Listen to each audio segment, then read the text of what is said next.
Assalamualaikum warahmatullahi wabarakatuh. Alhamdulillah. Alhamdulillahilladzi ja'alana min ahli sunnah wal jamaah. Assalatu wassalamu ala Rasulillah Sayyidina Muhammad ibn Abdillah. La haula wala quwwata illa billah. Amma ba'd. Hadratul muhtaramin, para alim, para kiai, para ustaz, sedaya sepuh warga mriki, ingkang kula hormati para sedaya bapak-bapak, ibu-ibu yang dirahmati Allah Subhanahu wa taala. Syukur alhamdulillah malam ini Allah masih berkenan memberikan kita kesehatan, kesempatan, keselamatan, bahkan umur yang panjang ini untuk bisa mengikuti sholat berjamaah dan ikut ngaji bareng-bareng. Alhamdulillah. Betapa banyak saudara kita yang sudah mendahului kita, termasuk aktivis musola ini dulu sudah mendahului kita. Ya Allah, mudah-mudahan Allah mengampuni saudara-saudara dan Allah menerima amal solihnya dan aktif di masjid musola ini mendahului kita. Salawat salam tetap tersurah pada baginda Nabi Muhammad sallallahu alaihi wasallam, keluarga dan sahabat-sahabatnya. Allahumma Muhammad. Allahumma shalli ala Muhammad ya Rabbi shalli alaihi wasallim. Allahumma shalli ala Muhammad ya Rabbi shalli alaihi wasallim. In lazurtum bima raja'tum ya akramal khalqi ma naqulu kullu raja'na bi kulli khairin wajtama'il far'u wal usulu kullu raja'na bi kulli khairin wajtama'il far'u wal usulu. Allahumma salli ala Muhammad ya Rabbi salli alaihi wasallim. Allahumma salli ala Muhammad ya Rabbi salli alaihi wasallim. Allahumma Muhammad. Berarti nikmat yang luar biasa Allah berikan pada kita. Betapa banyak saudara-saudara kita yang belum diberi kesempatan oleh Allah untuk bisa menghadiri majelis ilmu yang mana pahalanya luar biasa besarnya, sehingga berat untuk diistiqomai, untuk diajak dilanjutkan. Ini yang bisa istiqomah ajak ini tempat duduknya juga Pak Bambang ya, ajak Pak Bambang, tapi di situ terus nggak boleh pindah pokoknya, sehingga malaikat tidak pernah kesasar mungkin pahalanya Pak Bambang karena pernah ganti orang. Kalau Bambang ganti kesasar nanti malaikat. Ini pahalanya Pak Bambang jadi bisa pindah ini. Ada di situ terus sudah di dadai dan dicupi gue dan boleh ganti mari mereka kesasar nulisnya. Masya Allah. Para rawih kalau hormati, malam ini tadi haul bab ke-11 membahas tentang masjid. Ya kebetulan saya itu tidak punya masjid, jadi saya kesana kemari. Ya kadang-kadang di sini, kadang di sana, kadang di situ, kadang di kadang pergi. Karena nggak punya masjid, nggak bisa beli masjid. Kadang-kadang di jembatan dan Poltekkes, kadang jembatan dan Tembalan Pesan Asri, kadang jembatan nonton Rumpun Diponegoro, kadang jembatan dan Miftahul Jannah sebelah, kadang jembatan dan masjid Cakep Krimawon. Ya itulah yang nggak punya masjid bisa bebas kemana-mana. Yang punya masjid dan menjaga masjidnya terus. Alhamdulillah. Ini yang berempat masjid lagi nggak ada masjid. Kadang-kadang nanti cerita kocok cerita kan masjidku ki lho saiki rame. Alhamdulillah sampai di masjid yo aku ra kuat ke masjid. Sampai di masjid alhamdulillah. Masjidku saiki rame ya masjidmu ya. Aku ra di masjid insyaallah. Masyaallah. Allah Subhanahu wa taala berfirman dalam Al-Qur'an, A'udzubillahi minasyaitonir rajim. Bismillahirrahmanirrahim. Wa annal masajida lillahi fala tad'u ma'allahi ahada. Yang artinya dan sesungguhnya masjid-masjid itu adalah untuk Allah masjid-masjid itu. Maka janganlah kamu menyembah apapun yang ada di dalamnya. Jangan menyembah tulisan-tulisan yang ada di dalamnya, jangan menyembah mimbarnya atau podiumnya, jangan menyembah kaligrafi yang ada di dalamnya, jangan pula menyembah kegiatan-kegiatan di dalamnya, atau dalam arti lain mengsekutukan Allah. Dalam arti lain mengsekutukan Allah di dalam masjid, sholatnya itu hanya menyembah Allah. Hanya menyembah Allah, arti hanya menghadap pada Allah SWT, meskipun di depannya adalah podium, meskipun di depannya ada jam yang tinggi besar, meskipun di depannya ada rak Al-Quran, meskipun di depannya ada gegeriwong jamaah, tapi yang ditanyakan adalah menyembah Allah, bukan menyembah gegeriwong yang ngarepe ya. Jadi itu adalah perintah Allah. Dawuh Gusti Allah tentang Quran, ma'ana masjidillahi fala tad'u ma'allahi ahada. Jangan kamu menyembah apapun di dalamnya selain Allah. Wa qala aidan lan Allah dawuh meneh wonten Quran surat sanesipun Al-Hajj 32, A'udzu billahi minasyaitonir rajim. Wa may yu'azzim sya'airallahi fa innaha min taqwal qulub. Yang artinya, dan barang siapa mengagungkan syiar-syiar Allah, maka sesungguhnya itu timbul dari ketakwaan hati. Mensyiarkan agama Allah, mengagungkan agama Allah. Orang yang rajin mengagungkan syiar-syiar Allah, mengagungkan agama-agama Allah, itu tentu didasari dengan takwa dalam hati. Mestinya begitu. Kalau tidak didasari dengan takwaan, mana mungkin sih mengagung-agungkan syiar-syiar Allah, mengagungkan masjid Allah, mengagungkan agama Allah kalau tidak didasari dengan rasa takwa. Apa itu syiar-syiar Allah yang diagungkan di masjid? Ya seperti ini, syiar-syiar Allah seperti ini, mengadakan kajian-kajian seperti ini, mengadakan tadarus bersama, ngaji bareng, khotaman bareng di masjid, mengadakan sholawatan bareng-bareng di masjid. Itu namanya syiar-syiar Allah. Mengadakan kajian-kajian fikih wanita misalnya, mengadakan pelatihan mengurus jenazah di masjid, itu berarti mensyiarkan agama Allah. Mengadakan kajian tentang zakat, bagaimana bentuk amil zakat misalnya, bagaimana mengadakan kegiatan-kegiatan Ramadan, itu dibahas dalam masjid, berarti dia sedang mensyiarkan agama Allah, mengagungkan Allah, dilandasi dengan takwa. Mana mungkin yang nggak takwa akan memikirkan seperti itu.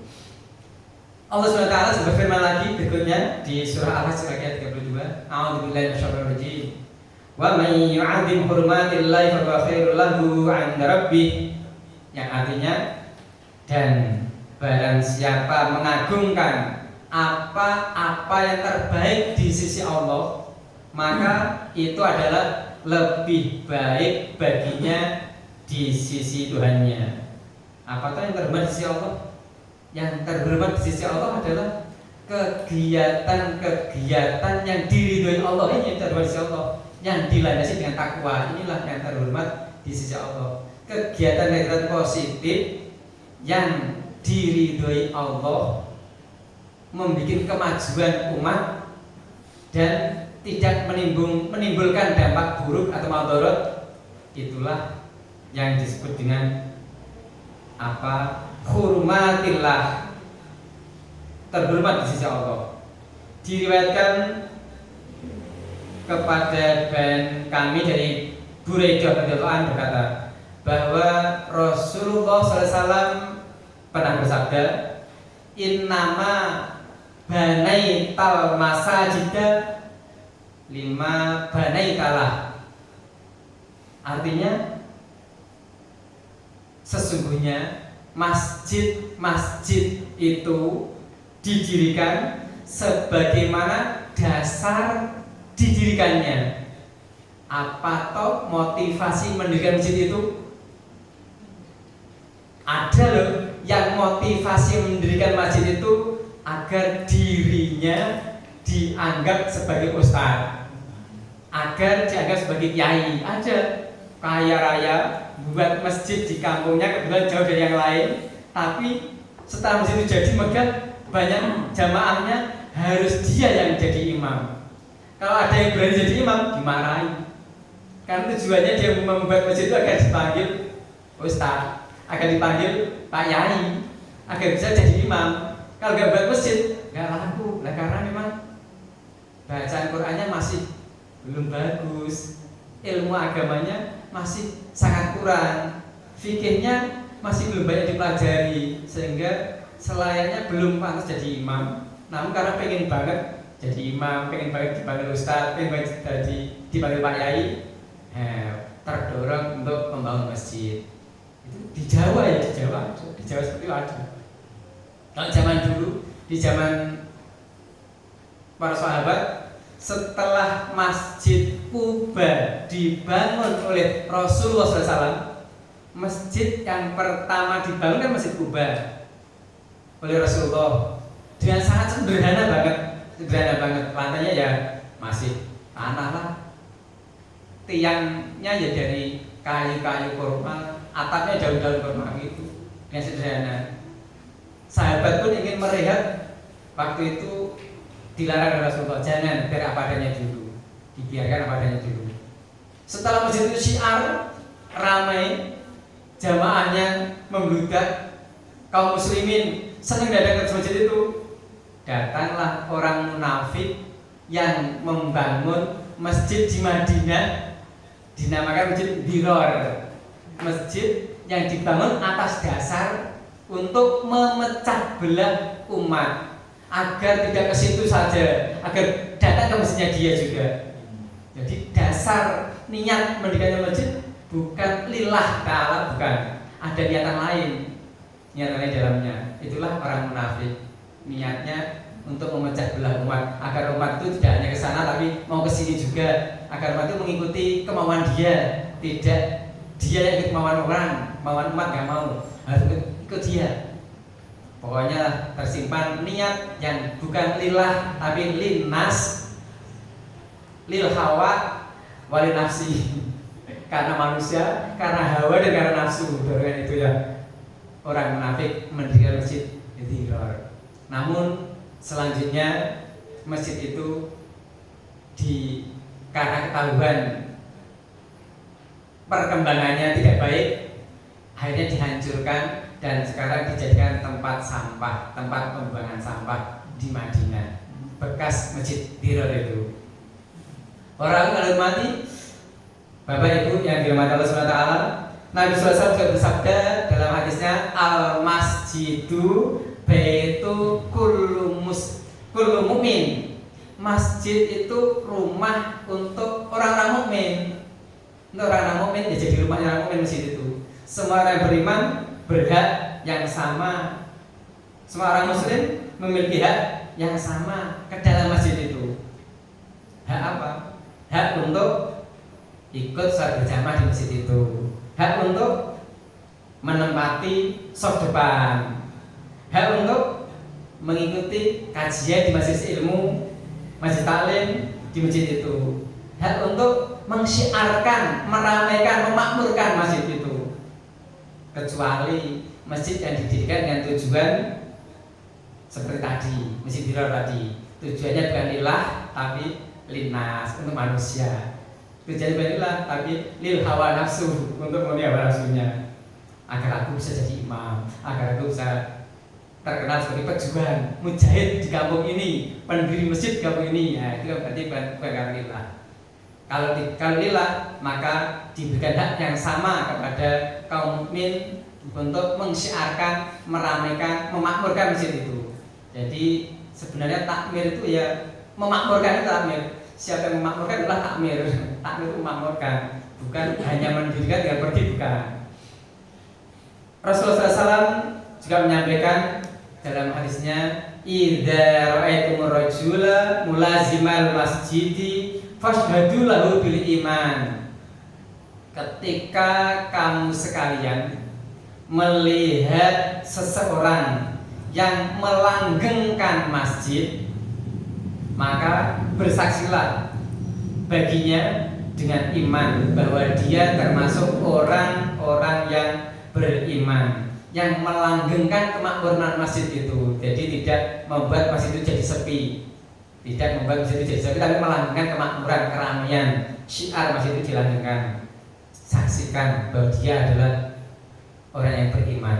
Anda menjadi saksi kalau dia itu orang yang beriman, yang mau memakmurkan, melanggengkan keberadaan masjid itu dengan ramai. orang mukmin itu menjadi saksi. Setiap orang Islam berhak masuk dalam masjid tersebut.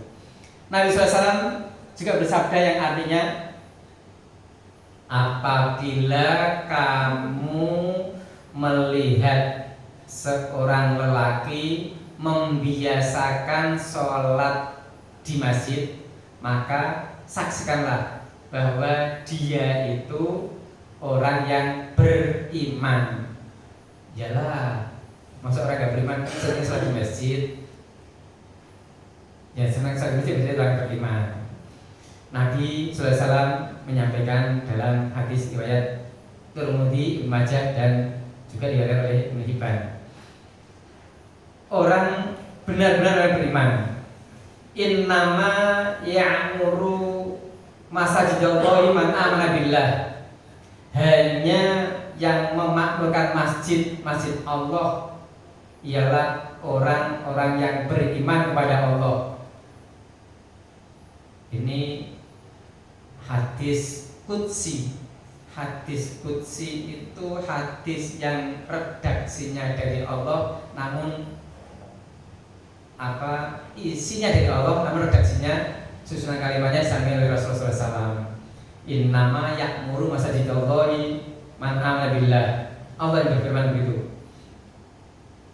Sesungguhnya hanya yang memakmurkan masjid-masjid Allah lah orang yang beriman pada Allah. Yang tidak memakmurkan masjid, nggak mau memakmurkan masjid, ya diragukan keimanannya karena nggak mau memakmurkannya. Sebagian ulama mengutip pendapat dari Imam Nawawi, hendaknya seseorang itu sangat mencintai masjid dan membiasakan untuk berjamaah di masjid, dibiasakan untuk berjamaah. Beberapa waktu yang lalu kita sudah mengkaji bab fadilah sholat berjamaah. Di sini sekarang ganti dengan fadilah masjid untuk membiasakan jamaah di masjid kalau tidak ada uzur syar'i. Nabi SAW bersabda yang artinya, siapa yang berbicara urusan dunia, perkara dunia yang tidak ada sangkut pautnya dengan urusan akhirat di dalam masjid, maka akan dilebur amalnya 40 tahun. Nah, ya Allah, mantakalama bil kalami, siapa yang ngomong-ngomong bil kalami dunia dengan urusan-urusan dunia fil masjid, di dalam masjid, ahatallahu amaluhu arba'ina sana, dilebur amal kebaikan kita 40 tahun, dilebur, dihapus, dilakukan ya Allah. Maka kalau bisa itu, kalau urusan-urusan dunia yang tidak ada kaitannya dengan urusan akhirat, keluar ngomongnya di luar saja, di teras, tidak di dalam masjid begitu. Di dalam masjid itu urusan-urusan yang ada kaitannya dengan akhirat, untuk ibadah kita, semangat, memotivasi bela kita, zikir dalam masjid. Urusan dagangan nanti di luar aja. Urusan yang bukan nggak ada kaitannya dengan dorongan untuk ibadah, di luar masjid saja. Karena kata Nabi begini, ngeri, ya Allah. Diriwayatkan pula oleh Imam Tirmidzi dalam hadis Nabi SAW bersabda, la arbahallahu tijaratakum, masyaallah. Artinya begini, apabila ada orang, kamu melihat seorang yang jual beli, melakukan transaksi di dalam masjid, transaksi jual beli masjid, maka katakanlah, doakanlah, la arbahallahu tijaratak. Artinya, semoga Allah tidak akan memberikan untung daganganmu. Nabi Sindawi, jadi kasih Nabi buat saya yang Nabi Dawi. Kalau kalian melihat orang transaksi jual beli dalam masjid, biasakan sekalian dagangan tawaki sampingnya sebelah tawaki. Doakanlah, la arbahallahu tijaratak, semoga Allah tidak memberikan untung atas daganganmu itu. Kemudian, jika kamu melihat seseorang mencari sesuatu yang hilang di dalam masjid, mulai barang hilang di masjid, Gulai barang hilang, jamnya hilang gulai di jero masjid. Jam tangan hilang gitu. Dompetnya hilang gulai di jero masjid. SIM-ku hilang gulai di jero masjid. Maka kata Rasul ini, doakan dia, la radallahu alaihi. Semoga Allah tidak akan mengembalikannya padamu. Sebelahkan begitu, semoga Allah tidak akan mengembalikan padamu. Kau juga istimewa. Maka karena di masjid tidak boleh untuk urusan gulai barang hilang, nggak boleh untuk urusan dagangan dalam masjid. Maka Nabi sampai begitu tegasnya, doakan yang buruk seperti itu. Semoga Allah nggak mengembalikan barang yang hilang itu. Semoga dagangan nggak laku, nggak dapat untung seperti itu. Ya Allah, mudah-mudahan yang tahu ilmu ini tidak mengamalkannya yang tidak baik seperti ini, bisa mengamalkan yang baik-baik aja lah. Ada lagi yang artinya dalam hadis diartikan, barang siapa mendengar seseorang mencari sesuatu, iya sama, tapi di riwayat yang lain rawinya beda, yang hilang dalam masjid, hendaknya dikatakan kepadanya, semoga Allah tidak mengembalikannya kepadamu. Ini hadis riwayat Muslim. Berarti kalau kita membuka kitab hadis riwayat Muslim akan ketemu yang semacam ini juga. Ini ditulis dalam kitab Tanqihul Qaul ini. Bapak Ibu saya hormati, sabda Nabi berikutnya, yap tahu arti membeli. Maksudnya ucapanlah merupakan anjuran sunnah sabda Nabi SAW. Yang sudu mencari, ya tahu tadi menjual beli. Abu Hanifah dan Nabi Muhammad bin Salamah, bukan Nabi Muhammad, Abu Hanifah dan Muhammad bin Salamah dari Ashab Malik membolehkan mengeraskan suara dalam masjid dengan ilmu dan pertengkaran di dalam masjid dengan suara keras. Ya Allah, tidak boleh mengeraskan suara dalam masjid dalam hal yang bukan zikir kepada Allah. Hal misalnya didasari marah, bertengkar, atau apalah yang bukan termasuk zikir, tidak boleh mengeraskan suara dalam masjid. Kalau urusan dengan zikir tidak apa-apa, tapi urusan dengan maksiat, bertengkar atau marah, ya tidak boleh mengeraskan suara dalam masjid. Dilarang mengeraskan suara dalam masjid. Nabi SAW juga bersabda dalam hadis yang artinya, sesungguhnya para malaikat membenci kepada orang-orang yang bicara, ngobrol di dalam masjid dengan obrolan yang percuma, yang sia-sia, yang gak ada gunanya, apalagi yang mendatangkan dosa. Ini larangan untuk berbicara sesuatu yang tidak baik dalam masjid, dilarang seperti ini. Maka Nabi sallallahu alaihi wasallam, man takallama di kalam dunya di masjid, ahbatallahu amaluhu arba'ina sanah.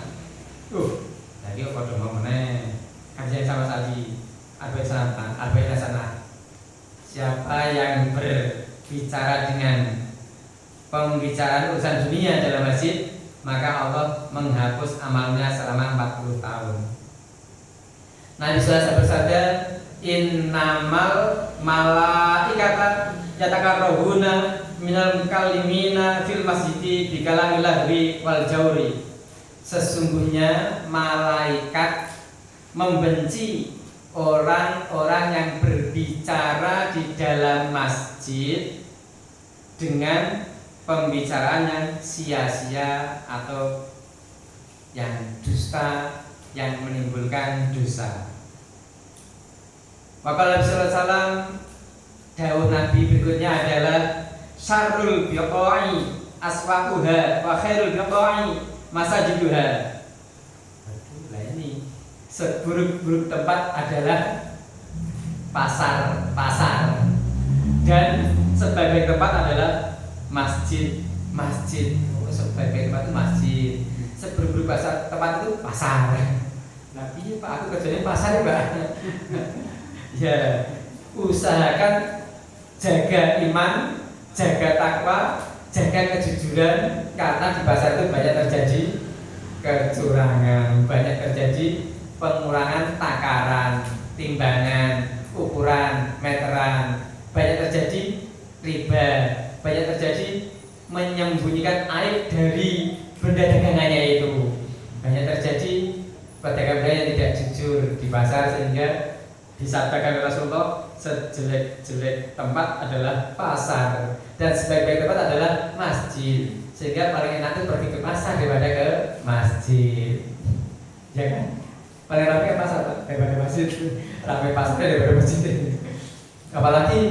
Apalagi menjelang Idul Fitri, lebih ramai lagi pasar, lebih sepi masjid. Betul tidak? Mana masjid terbaru mana? Di Mekah, di Madinah. Dan terbaru kan masjid di Mekah, Madinah. Nah, kalau di Indonesia kan yang ramai di mall, pasar swalayan dan pasar tradisional makin ramai. Nah, itulah sejelek-jelek tempat adalah pasar makin ramai. Semuanya jelek itu. Sebagai tempat masjid makin sepi masjid itu, karena sebagai tempat banyaknya kejahatan terjadi di pasar. Sedangkan ke masjid rata-rata mayoritas mensucikan diri dulu, wudhu niatnya baik, baru datang ke masjid, sehingga menjadi tempat sebaik tempat adalah masjid. Bahkan tadi kan dilarang oleh Rasulullah, dagangan pun dilarang di masjid, jual beli dilarang masjid, nyari barang hilang juga dilarang di masjid. Makanya tempat sebagai tempat sebaik tempat adalah masjid. Waqala Rasulullah SAW, idza dakhala ahadukumul masjidah fala yajlisa hatta yusalli rak'ataini. Ketika salah satu di antara kamu sekalian memasuki masjid, maka janganlah duduk sehingga dia melaksanakan sholat 2 rakaat dulu. Artinya sebelum duduk lakukan sholat tahiyatul masjid. Usolli sunnatat tahiyatul masjid. Aku niat sholat menghormati masjid. Rakaat ini 2 rakaat saja, lillahi ta'ala, baru duduk. Ini yang senang sholat tahiyatul masjid tentunya tidak akan duduk sebelum melakukan sholat tahiyatul masjid. Ketika hari Jumat yang spesial, nah Jumat hari spesial ini, kita datang ke masjid jam berapapun langsung sholat tahiyatul masjid, ya apa-apa. Tapi hari-hari selain Jumat itu kan ada waktu dilarang sholat, yaitu waktu ketika matahari pas persis di atas kepala. Jika ada benda tegak lurus berdiri, bayangannya nggak ada, karena matahari pas persis di atas kepala. Itu kan waktu dilarang sholat. Benda yang tegak lurus kalau berdiri kok tidak ada bayangannya sama sekali, karena matahari pas di atas, itu waktu dilarang sholat. Namun kalau Jumat kita datang ke masjid, itu tidak berlaku. Kita tetap boleh sholat sunnah tahiyatul masjid 2 rakaat di saat seperti itu. Nah, mulai ada bayangan karena matahari geser ke barat, mulailah ada bayangan, itu mulai masuk waktu zuhur, berarti mulai boleh sholat kembali, sholat sunnah qobliyah zuhur, sholat sunnah syukri wudu, dan sholat sunnah yang lainnya. Maka Nabi sallallahu alaihi wasallam, Nabi sallallahu bersabda, irtafa'atil masajidu syaqiyatan min alihal ladzina yatakallamuna fiha bi kalam dunya fatastaqbiluhal malaikah fataqulu di'i faqad bu'asna bihalalihim. Artinya masjid-masjid naik seraya mengadukan penghuninya, masjid melapor penghuninya, yaitu orang-orang yang berbicara dengan pembicaraan urusan duniawi di dalam masjid. Kemudian laporan masjid itu disambut oleh malaikat. Malaikat menyambutnya seraya berkata, malaikat yang menyambut laporan masjid itu seraya berkata, kembalilah, karena kami telah benar-benar diutus dengan kehancuran mereka yang ngobrol urusan dunia dalam masjid itu. Na'udzubillah min dzalik, ya Allah, masjid lapor. Andaikan masjid itu kapal, musola ini kapal di tengah lautan, maka penumpangnya adalah kita yang sering menghadiri masjid atau musola itu penumpangnya. Yang tidak pernah menghadiri, males menghadiri, maka akan ketinggalan kapal masjid atau musolanya jadi kapal ketika melaju menuju ke Shiratal Mustaqim, menuju ke surga. Tunggu masjid aku ikut, tunggu musola aku ikut, kamu kan tetanggaku. Tapi dia takut keluar masjid, takut keluar musola. Enggak, tunggu musola aku mau ikut, mau naik. Nah, dulu nggak pernah jadi penumpangnya kita di dunia, masuk di hari kiamat mau jadi penumpangnya. Ya tinggal aja lah, nggak dikenal. Emangnya masjid bisa ngomong Pak? Emangnya musola bisa ngomong Pak? Nah kemarin kita bahas hari Jumat itu, ketika Jumat datang, benda-benda itu kaget semua. Binatang-binatang juga kaget. Yang nggak kaget kan cuma jin dan manusia. Oh Jumat ini,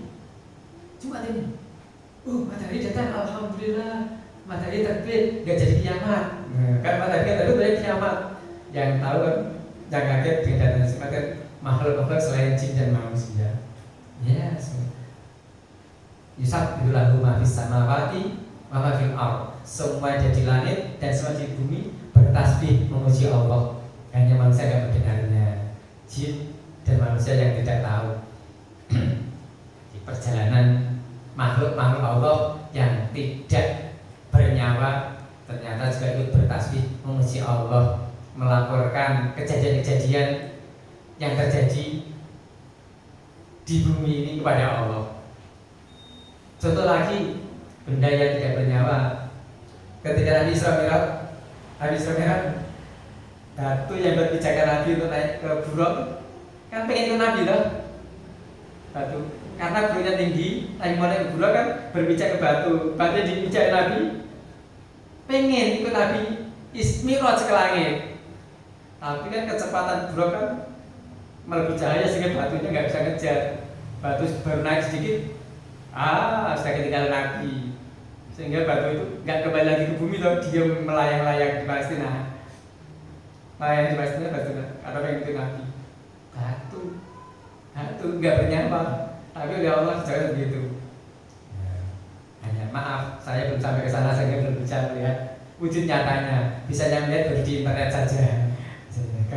Klik batu melayang, baru lihat, oh itu batunya besar, melayang-layang tidak menyentuh ke tanah.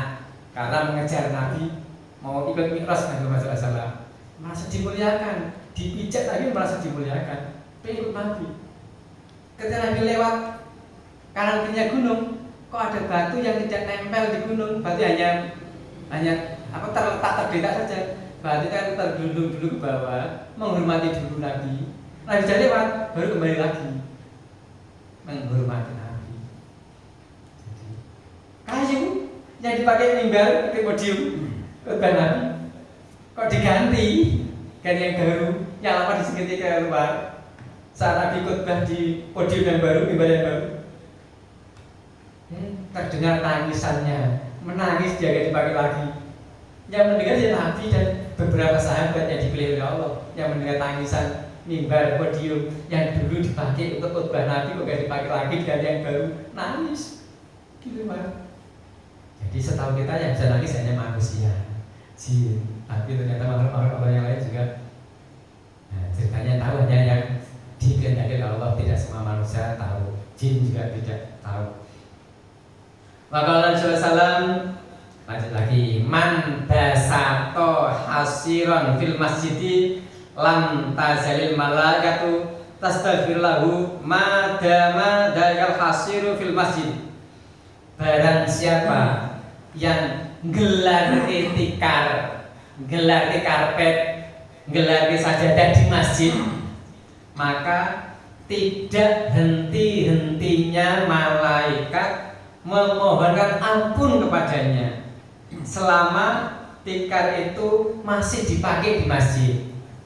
Nah, ada yang suka gelarke saja di masjid, ada yang menggelarke sampai di halaman masjid, sampai di jalan depan masjid, karena dipakai untuk Jumatan masjidnya gak muat. Nek ngerti ganjarannya jadi ya pengen, tapi gak ngerti ngerti ganjarannya orang pengen. Wis kowe kamu masuk aku enggak masuk. Jadi nek perlu ganjaran buruk iki lho ganjarannya Pak. Mesti pengen rebutan aku sih aku aja gelar. Aku aja gelar. Ya pengen rebutan. Ih, gimana guys? Karena tidak henti-hentinya mereka mohonkan ampun, mintakan ampun. Sama ini masih dipakai, mereka mohonkan ampun pada yang gelar. Dia sama sedang dewa. Di mana ada Allah, di mana malaikat ampunan ada Allah Subhanahu wa taala. Alhamdulillah. Bakalan salam Nabi sallallahu alaihi wasallam bersabda, "Man akhraja qadharatun minal masjid biqadri ma yaduru fil aini akhrajahu Allah taala min 'adami dzunubihi." Barang siapa yang mengeluarkan kotoran, kotoran cecak, kotoran tekek, kotoran tikus dari masjid, sekiranya kotoran itu bisa mengganggu, tampak oleh pandangan mata, maka Allah yang Maha Luhur akan mengeluarkan dosa-dosanya. Gara-gara membuat telet cecak, gara-gara membuat telet tikus di masjid, Allah keluarkan dosa-dosanya. Ya Allah, gitu itu kan tahu kan pengen banget melakukannya, bukan di sini. Telet enggak aku. Tapi karena nggak pada tahu sih, pada ini nggak pada tahu, gak dapat karena Allah, sehingga nggak pada rebutan, bersih, nggak pada rebutan. Maka Nabi Sallallahu Alaihi Wasallam, Rasulullah SAW bersabda, la taj'alu masajidakum kat turuq. Janganlah kamu jadikan masjidmu itu seperti jalanan. Masjid diperlakukan seperti jalanan, tidak dipakai ibadah. Jalanan ramenya orang berlalu lalang, ramenya orang yang tidak sedang ibadah, tidak sedang berzikir, ramenya orang yang nggak tentu arah tujuannya kemana-mana, tidak berselawatan, tidak ada musyawarah untuk kebaikan. Bahkan orang di jalan itu kadang buang sampah sembarangan. Apalagi beberapa sopir itu buka pintunya, berdiri sebelah pintu, bannya sedang beberapa sopir, tidak semuanya, beberapa sopir yang sukanya begitu di jalan, buka pintu sopir, berdiri di dekat ban, tempelkan bannya dibasahi. Jangan perlakukan masjid seperti jalanan lah. Perlakukan masjid milik Allah ini untuk dimuliakan, disiarkan, diramaikan dengan kegiatan-kegiatan yang mendukung yang ibadah. Imam Nawawi Al-Banani menjelaskan bahwa maksudnya biasa ke masjid adalah hatinya itu selalu terikat dengan masjid, kepingin selalu ke masjid. Ada udzur gelo, ada udzur sajane aku ya pengen ke masjid, hatiku pengen ke masjid terus, tapi ada udzur ini, merasa gelo hatinya kalau tidak bisa datang ke masjid. Para Bapak Ibu, semuanya saya hormati, betapa Rasulullah itu sangat menghormati orang-orang yang memakmurkan masjid, sampai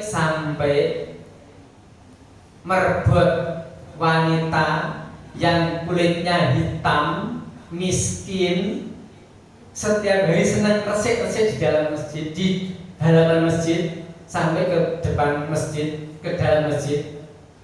Senang banget wanita itu yang hitam, kulitnya hitam itu, miskin itu. Suatu ketika wafat, meninggal dunia, sahabat yang tahu wanita itu wafat atau meninggal dunia mau lapor kepada Rasulullah, sampai ke rumah Rasulullah, ternyata tengah malam Rasulullah sedang istirahat, nggak berani ketuk pintu, sehingga Rasulullah tidak mengetahui sampai pada itu dikuburkan. Setelah dikuburkan, esok harinya atau hari berikutnya Rasulullah kok tidak pernah kelihatan wanita itu kemana ya? Tanya pada sahabat, sudah meninggal Rasulullah. Rasulullah ada rasa marah di hatinya kepada sahabat, berkesan marah.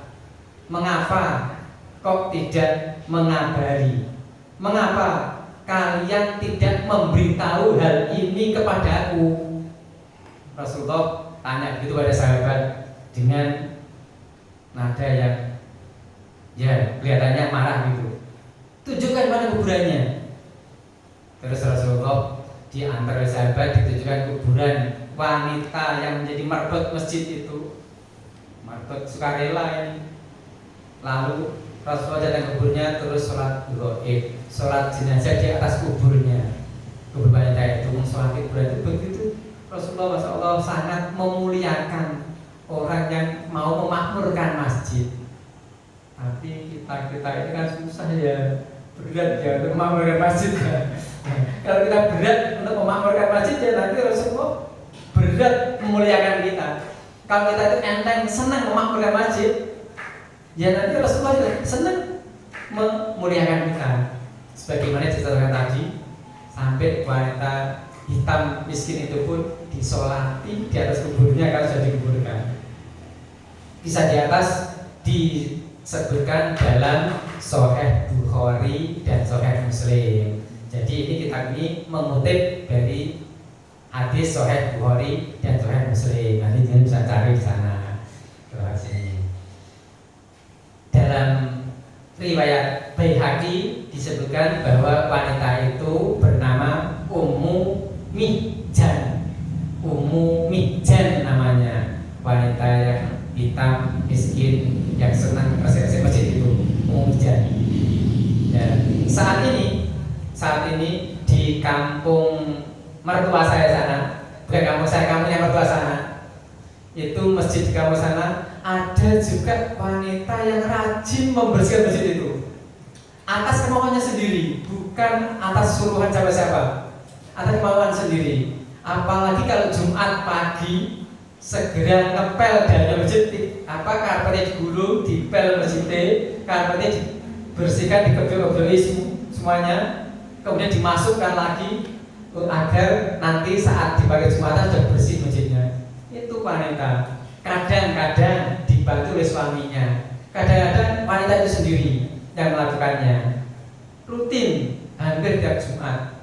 Rumahnya memang dekat dengan masjid, tinggalnya dekat dengan masjid. Beliau dengan rela, Masya Allah luar biasa, meniru Ummu Mihjan, sahabat yang pernah hidup zaman Rasulullah SAW, meniru seperti itu. Masih sampai sekarang masih ada terjadi seperti itu. Jadi pelajaran yang dapat kita ambil dari beberapa ayat dan hadis tadi, yang pertama adalah betapa besar kecintaan dan perhatian Nabi terhadap umatnya. Nabi sangat mencintai, memperhatikan umatnya, baik laki-laki maupun perempuan, kaya maupun miskin, muda maupun tua, kulit putih maupun kulit hitam, baik yang tinggi maupun yang pendek kayak aku.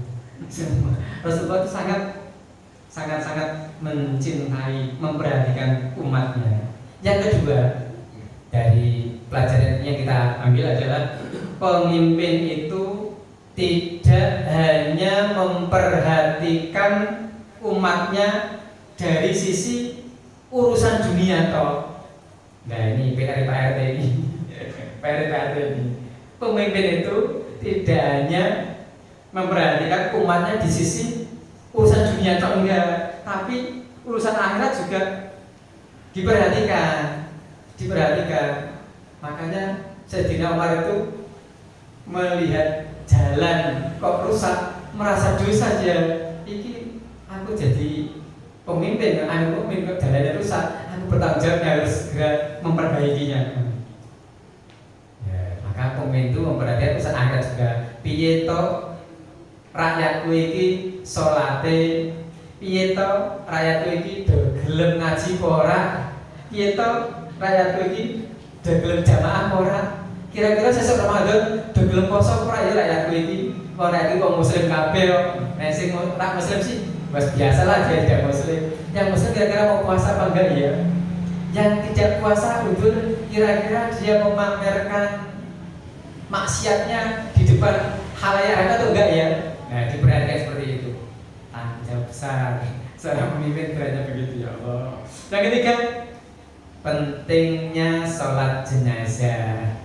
Sehingga Rasulullah saking pentingnya sholat jenazah nggak bisa nyolati saat sebelum dikubur, sampai Rasulullah nyolati setelah dikubur disolati, namanya sholat gaib itu.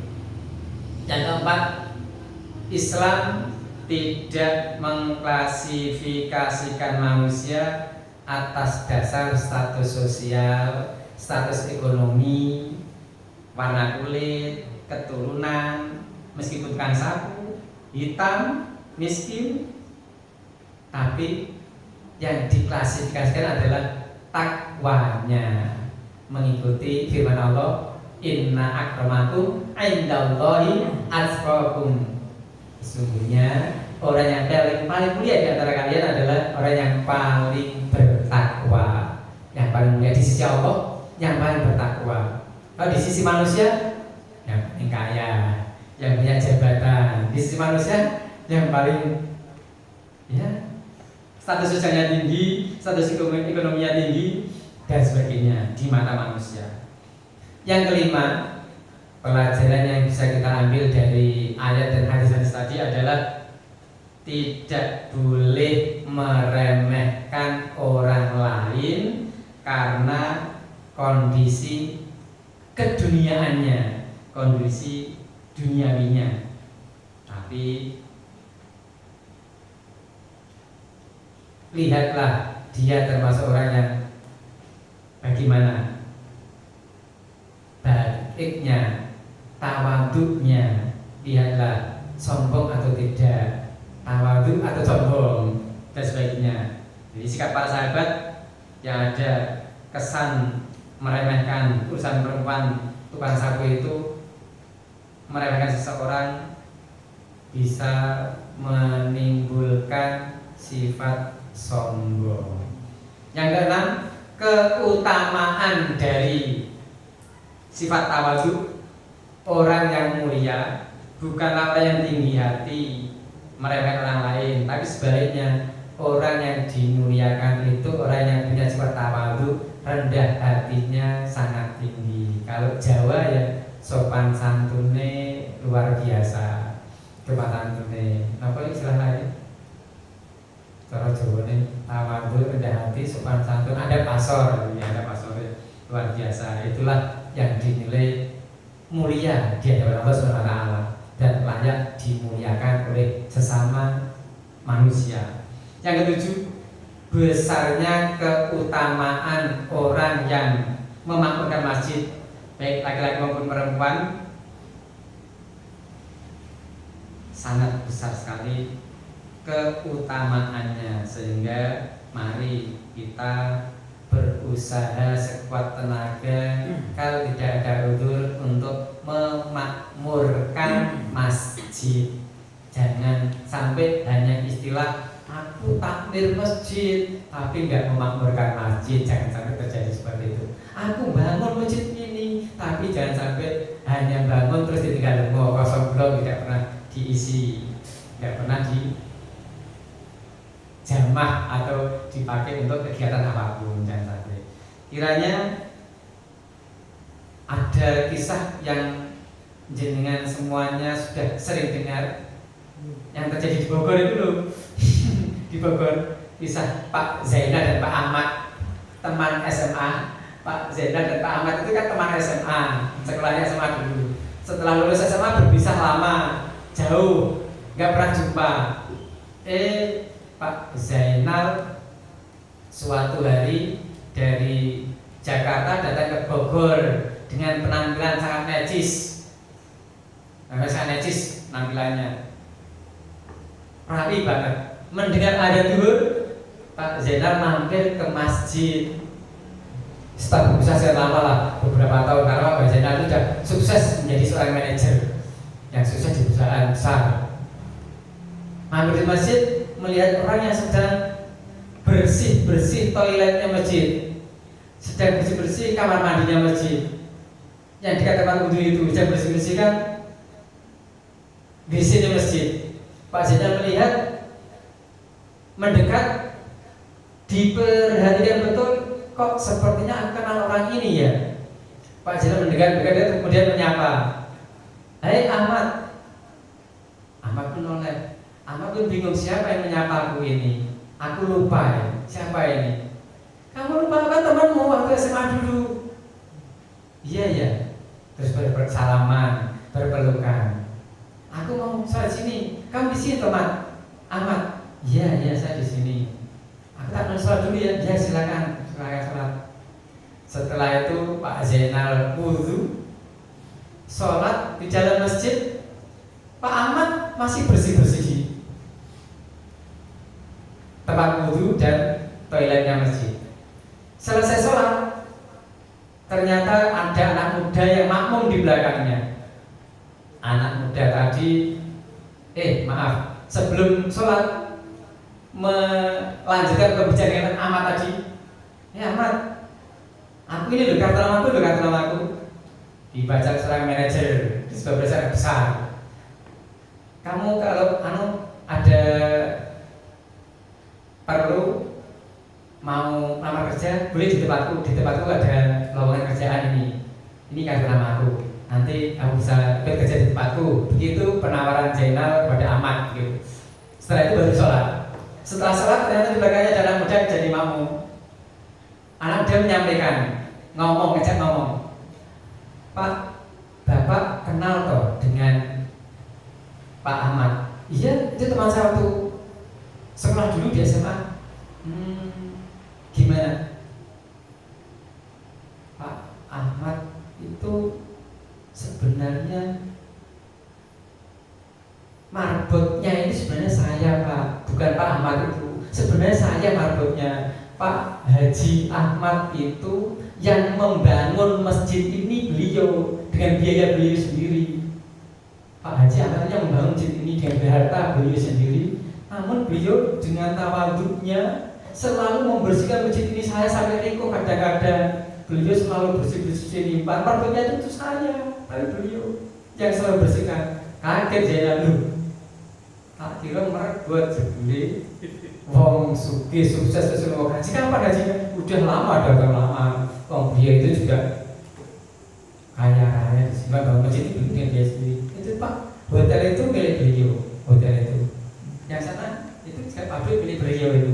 Kaget Zainal, terasa tawani kerja di luar jebul luwih sukses Ahmad itu. Karena waktu dulu sekolah Zainal itu anak orang mampu, Pak Ahmad anak orang tidak mampu. Tapi waktu sekolah memang Ahmad itu lebih cerdas, lebih pintar daripada Zainal saat di sekolah. Hanya Zainal kelompok orang mampu yang beruntung, Ahmad orang yang kurang mampu waktu itu. Namun ternyata setelah dewasa, sukses, sama-sama suksesnya, ketawaduan, kerendahan hati Ahmad sampai tidak diketahui. Andaikan aku yang jadi Zainal, mungkin aku akan seperti apa? Atau dibalik, andaikan aku jadi Ahmad, waktu disapa akan mungkin segera membantahnya. Aku itu merbuat, aku sendiri masjid ini ya kan segera bantah gitu. Aku sendiri masjid, aku sedang ini. Itu aku merbuatnya ya. Mungkin kan aku jadi Ahmad akan segera membantah begitu. Tapi Masya Allah Ahmad luar biasa tawaduknya, rendah hatinya.